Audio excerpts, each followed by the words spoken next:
Cooperative Bank was established by Mirza Faridul Hasan, who was the alumni of my university, Jamia Millia Islamia. This bank has been associated with Jamia Millia Islamia from the very beginning. It provides scholarship to meritorious students as well as those who are good in sports. The staff of the university also gets various loans very easily from this bank, and at the same time the students can also get educational loans from here. On the occasion of the Silver Jubilee of this bank, I congratulate the board of directors, the members, the staff and the management and all those who are associated with this bank. And I pray that this institution grows leaps and bounds. Thank you very much. I believe that cooperative societies are people institution and membership based. Here, one man, one vote principle is applicable regardless of capital, and I am happy to know the Jamia Cooperative Bank is a shining example in that direction. 28th December 1995 is a historic date when Beg Sahab formed Jamia Cooperative Bank, a bank that was formed to take care of the marginalized, give them a little economic support for improving their livelihood and their living standards. Thank you, Beg Sahab, for this beautiful bank, and we are very proud to be associated with the bank as their bank assurance partners. The bank has grown leaps and bounds, and today they have close to 1 lakh customers. They have 14,000 shareholders, and I wish that very quickly the bank will move on to 1 crore customers and thousands of crores as deposit. I congratulate the current team for carrying out the legacy of Beg Sahab, and may many more livelihoods be financed by you. May many more of these marginalized people have faith in banking when they come to Jamia Cooperative. Congratulations and all the best for the future. Civil engineer नहीं थे, लेकिन हिंदुस्तान की सबसे अच्छी आला society बनाई। इसी तरह की एजुकेशन बैंकिंग सेक्टर से नहीं थी, उन्होंने जो है उससे बैंक स्टैब्लिश कर दिया। वो एजुकेशनिस्ट नहीं थे, उन्होंने आजमगढ़ में BA college, MA college, BEd college, BTC college, computer centre, ये सारी चीजें उन्होंने जो है बनाई। उन्होंने मास कम्युनिकेशन नहीं किया हुआ था, लेकिन उन्होंने वॉइस ऑफ आजमगढ़ के नाम से एक एफएम रेडियो जो है, कम्युनिटी रेडियो जो है स्टैब्लिश कर दिया। किसी को हो न सका उसके कद का अंदाजा, वो आसमां था मगर सिर झुकाए रखता था। ऐसे लोग सदियों में पैदा होते हैं जो इस तरह से दूसरों के लिए फिक्रमंद रहे और उनकी तरक्की और उनके बाख्तियार बनाने के लिए कोशा रहे। जब भी आया है किसी को भूल जाने का ख्याल, यक बयक आवाज़ आई लीजिए हम आ गए। जब भी उनके बारे में सोचते हैं या बैंक के बारे में सोचते हैं तो बिल्कुल ऐसा लगता है कि वो सामने आ गए हैं। बहुत ही फ़ख्र महसूस होता है कि मैं इस बैंक से जुड़ी हुई हूँ और मिर्ज़ा साहब उनके ख़ानदान से जुड़ी हुई हूँ, क्योंकि उन्होंने बहुत किया है, सोसाइटी के लिए बहुत काम किया है। मुझे बहुत फ़ख्र है कि मैं मिर्ज़ा साहब से एसोसिएटेड रहा। उनका जो कंट्रीब्यूशन था जामिया कोऑपरेटिव बैंक को कायम करना, ये एक बहुत बड़ा कारनामा था। जामिया कोऑपरेटिव बैंक सिर्फ एक कमर्शियल बैंक नहीं है, बल्कि ये एक अदारा है, एक इंस्टीट्यूशन है जो लोगों को एक जहती की तालीम देता है। ये तालीम देता है कि लोगों की मदद कैसे की जाए, लोगों की तरक्की करने में कंट्रीब्यूशन किया जाए। ये इस किस्म का एक कौमी अदारा है। मिर्जा फरीदुल हसन बेग, जिन्हें लोग प्यार से बेग साहब कहते थे, उन लोगों में शामिल थे जो दूसरों के लिए सपना देखते हैं और उनको हकीकत में बदलकर ही दम लेते हैं। तो ये क्रेडिट जो है सबसे बड़ा वो बेग साहब को जाता है कि उन्होंने इस कमी को समझा और एक प्रोफेशनली, ईमानदारी के साथ, खुलूस के साथ, नेक नियति के साथ एक ऐसा बैंक कायम किया कि जिसकी बुनियादें बेहद मजबूत थीं, और सबसे बड़ी बात यह कि उसकी बुनियादें खुलूस और ईमानदारी पर थीं। मिर्जा फरीदुल हसन बेग ने 25 साल पहले जामिया कोऑपरेटिव बैंक की स्थापना 28 दिसंबर 1995 को इस उद्देश्य से किया था कि लोगों का सपना साकार होगा। आज खुशी इस बात की है कि जामिया कोऑपरेटिव बैंक की सहायता से हजारों लोगों का सपना साकार हो चुका है और लाखों लोगों के जीवन में सकारात्मक परिवर्तन आ चुका है और समय के साथ इसमें इजाफा ही हो रहा है। बेग साहब ने अपनी कम्युनिटी को समझाने में इस बात में कामयाबी हासिल की कि लोग समझे कि ये जो कोऑपरेटिव बैंक है इसके साथ काम करने से उनके धर्म का पालन भी होता है, उनकी जो वित्तीय जरूरतें हैं वो पूरी भी होती है। तो ये जब एहसास बेग साहब ने अपनी कम्युनिटी को करवा दिया तो फिर ये बैंक चल गया। और आज मुझे बड़ी खुशी है इस बात की कि दिल्ली में करीब 14 बैंक हैं, जामिया कोऑपरेटिव बैंक उसमें से एक है जो बहुत अच्छा काम कर रहा है। उनके अंदर इंसानियत ही नहीं थी, इंसानी के साथ शराफत थी, उनके अंदर एक उनसियत थी, उनके अंदर एक जज्बा था और वो ये चाहते थे हमेशा कि मैं कुछ करूं और करना वो अपने नाम के लिए नहीं करना चाहते थे कुछ भी, वो ये करना चाहते थे कि मैं किस तरीके से लोगों की मदद कर सकूं। बेग साहब ने दिल्ली के अंदर कोऑपरेटिव बैंक्स की जो बुनियाद थी उसे मजबूत किया। उन्होंने उसकी बुनियादी ज़रूरत को समझा, जिनको कहीं से भी कोई मदद नहीं मिलती थी, कहीं से फाइनेंस अरेंजमेंट नहीं होता था, छोटे लोग थे, छोटे तबके के लोग थे, गरीब लोग थे, जिनके पास गारंटर तक नहीं होते थे ढूंढने में। उनके लिए जब सोचकर बेग साहब ने 1995 में एक जामिया कोऑपरेटिव बैंक की बुनियाद रखी तो कोई सोचता भी नहीं था कि ये छोटा सा दिया जो उन्होंने जलाया ये सूरज की भांति चमकेगा। 15 कोऑपरेटिव बैंक हैं जो बहुत शानदार ढंग से काम कर रहे हैं, लेकिन उन सब में भी अगर नंबर वाइज रखना है तो मैं जामिया कोऑपरेटिव बैंक को सर्वप्रथम नंबर देना चाहूँगा। मिर्जा फरीदुल हसन बेग ने जामिया कोऑपरेटिव बैंक के लिए जिस एरिया का चयन सबसे पहले किया, वहां रहने वाले लोगों को कोई भी बैंक लोन देने के लिए तैयार नहीं था, जिसके कारण बहुत से लोग तेज प्रगति करती इस दुनिया में पिछड़ने लगे थे। बेग साहब इन बातों से न सिर्फ अवगत थे बल्कि अपने तौर पर इसका समाधान ढूंढने में लगे हुए थे। हैदराबाद से वापसी पर उन्होंने फैसला कर लिया कि बैंक खोलना है। हैदराबाद में उन्होंने देखा कि जिस भी टैक्सी या ऑटो में बैठे वो वहाँ पर जब भी उन्होंने दरियाफ्त किया तो उन्होंने पाया कि वो टैक्सी उसकी अपनी होती थी, यानी वो टैक्सी का अपने आप मालिक होता था।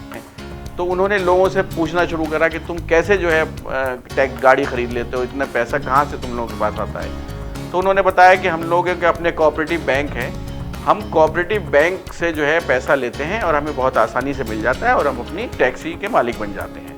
फिर वो जब दिल्ली आए तो आते ही सबसे पहले वो रजिस्ट्रार कोऑपरेटिव सोसाइटी गए और रजिस्ट्रार कोऑपरेटिव सोसाइटी में जाके उन्होंने कहा कि मुझे एक बैंक रजिस्टर्ड कराना है। जामिया कोऑपरेटिव बैंक की स्थापना आसान नहीं था, लेकिन मिर्जा फरीदुल हसन बेग जिस काम को करने का इरादा कर लेते उसका होना भी तय था। मजे की बात यह है कि मिर्जा साहब ने जब कोऑपरेटिव बैंकिंग के बारे में सोचा तो ये वो जमाना था जबकि कोऑपरेटिव मूवमेंट जनरली ज़वाल पजीर हो रहा था।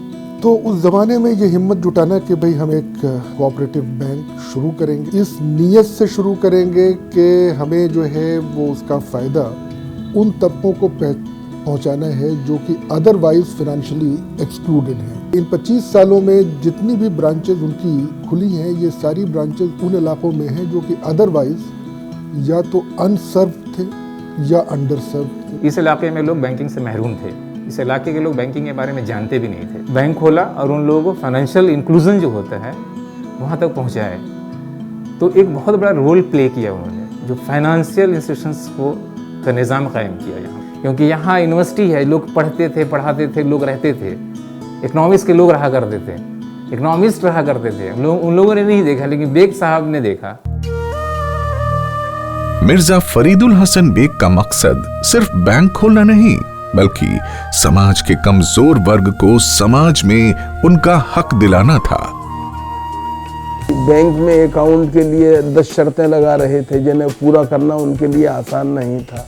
मिर्जा साहब ने तमाम कानूनी रुकावटों को दूर करते हुए वो सामने आए और उन्होंने जामिया कोऑपरेटिव बैंक का क़याम किया। अब जिसे 25 साल हो, जिन लोगों को 25 साल पहले कोई खातिर में नहीं लाता था, आज उनके लिए मकान ख़रीदना मुश्किल नहीं। आज उनके लिए जो क्या में ईजी लोन लेना जो है कोई मुश्किल नहीं। बेग साहब को ये महसूस हुआ कि ये जो एरिया है बाटला हाउस, शाहीन बाग और ये सारा एरिया जो है, यहाँ पर कोई भी बैंक इस्टेब्लिश करने के लिए तैयार नहीं था, कोई भी पब्लिक सेक्टर या कमर्शियल बैंक। तो उन्होंने एक शुरुआत की और हमारी पहली ब्रांच जो थी वो बाटला हाउस में उन्होंने शुरू की। मिर्जा फरीदुल हसन बेग का मानना था कि गरीब गरीब मिलकर एक ताकत बन सकते हैं और एक दूसरे की ताकत से आगे बढ़ सकते हैं। जामिया कोऑपरेटिव बैंक के खुल जाने के बाद लोगों को उनकी बात समझ आने लगी, क्योंकि बैंक के कारण ये एरिया तेजी से तरक्की करने लगा और बैंकिंग सिस्टम से लोग जुड़ने लगे। इसका दूसरा लाभ ये हुआ कि टैक्स पेयर्स की तादाद भी बढ़ने लगी। एक बड़े पैमाने पे जो लोग बैंकिंग से दूर थे, जो लोग पैसा अपने घरों में रखते थे, उस पैसे को बैंक में लाए। जब बैंकिंग से जोड़ा, उनको लगा कि अब मुझे जो है इनको मेन स्ट्रीम में लाने के लिए इनको इनकम टैक्स देना भी सिखाना चाहिए। इस इलाके में जो टैक्स पेयर्स बढ़े हैं उसकी बहुत बड़ी वजह जो है वो जामिया बैंक है।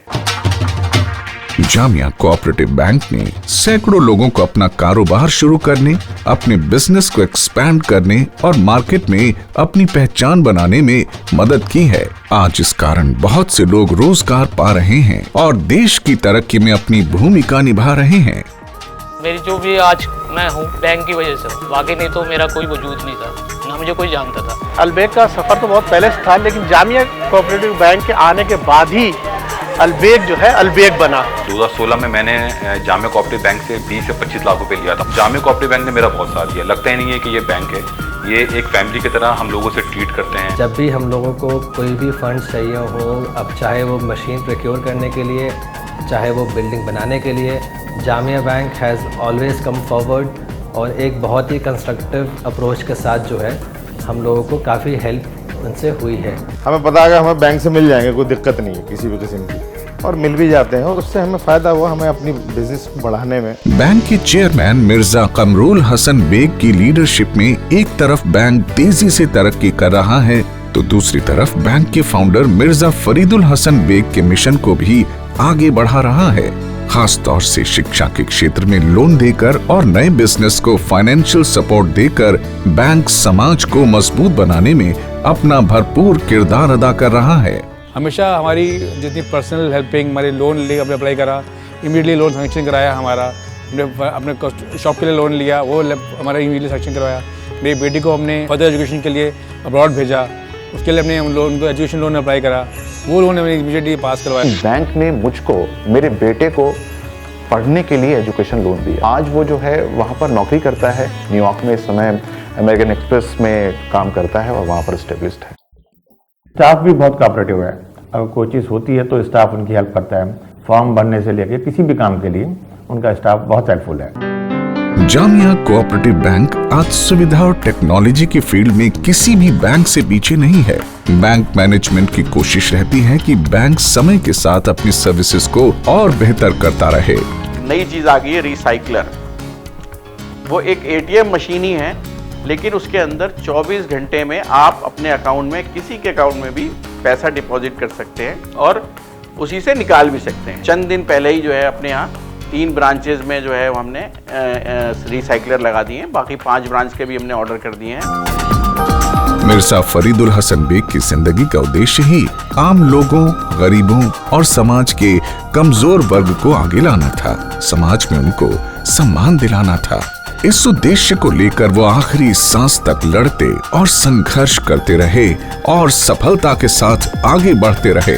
हमारे फादर के लिए खास करके कोई छोटा, कोई बड़ा, कोई रिलीजन, कोई कास्ट, कोई कलर, कोई किसी चीज़ में वो बिलीव नहीं करते थे, सिर्फ और सिर्फ इंसानियत में बिलीव करते थे। क्योंकि उनका एक कहना हमेशा ही रहता था कि कोई भी आदमी अपनी माँ के पेट से क्राइम लेकर के नहीं पैदा होता है। अगर आप उसको किसी अच्छे काम में लगा सकें तो वो भी एक बहुत बड़ी कामयाबी है। मिर्जा साहब की ये बहुत अच्छी कोशिश थी, जिसने आज एक समाज को एक ऐसी चीज़ दी है जिससे हर वर्ग का आदमी उससे फ़ायदा ले रहा है। रिक्शा वाले, गरीब लोग जो ठेला लगाते थे और लोग उनके घर बन रहे हैं, उनकी फैमिली चल रही है, उनको एजुकेशन मिल रही है, ये सब चीज़ें एक बहुत बड़ा अचीवमेंट है। नतीजा ये कि ओखले के अंदर जो गरीब हजरात थे, आज मैं समझता हूँ कि 50% लोगों के अपने मकान। हमारे बैंक से लोन लेकर के गाड़ियाँ खरीदनी, टैक्सी लेनी, बसें तक ले ली और उनकी अच्छा स्टैंडर्ड बन गया, उनकी स्टेटस बढ़ गया लाइफ में। मिर्जा फरीदुल हसन बेग